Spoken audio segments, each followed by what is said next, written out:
Welcome back to the Sports News. First, we're talking football. We are talking to Rodney Wedig, head football coach for Beloit Memorial High School, and we're so glad to see you, Rodney. How are you today? Good to be back, thanks.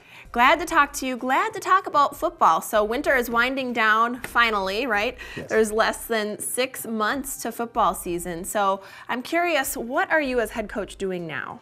Well, actually, it stays pretty busy because right now, besides the weight room, I'm putting together the summer schedule, getting camp information out to some of the athletes that are looking to possibly play at college level. And then now with signing day done with the colleges, a lot of colleges start the recruiting of this year's junior class. So a lot of contact with them. So it's actually a pretty busy time period. Yeah, absolutely. I suppose there's really no downtime, believe it or not, throughout the year.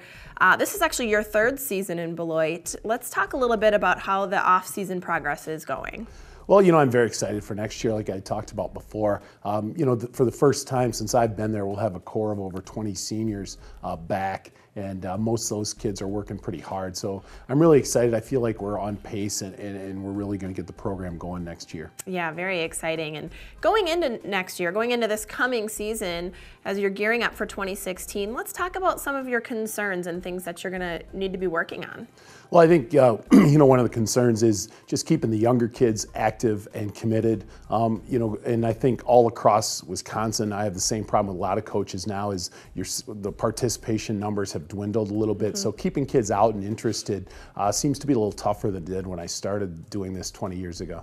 Agreed. And why do you think that is? Why has participation become such a concern for a lot of Wisconsin high schools? Well, I think there's several reasons. Obviously, the concussion aspect and the attention concussions have gotten nationwide. That's been an issue. And then, I think the fact that we start the season in August, real early August, so some of the kids don't have summer to enjoy. I mean, by the time school ends, they get about 6 weeks of summer. And then I think really just oddly, kind of the disappearing of the middle class a little bit.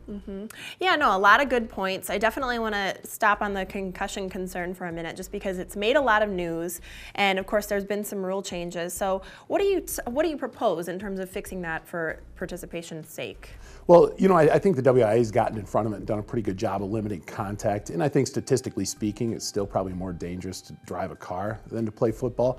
But I think really if I were to address it, I think maybe we should wait until kids are maybe 6th or 7th grade to play fully padded football. You can still learn a lot about football, playing 7-on-7 and different things like that. And that, I think just that in itself would limit the amount of contact kids would have, and I don't think it would hurt the game. Yeah, great thoughts. Well, we'll have to touch on the other two issues next time we have you here, but thank you so much. This is Rodney Wedig, head football coach for Beloit Memorial High School. All right, perfect. Thanks a lot.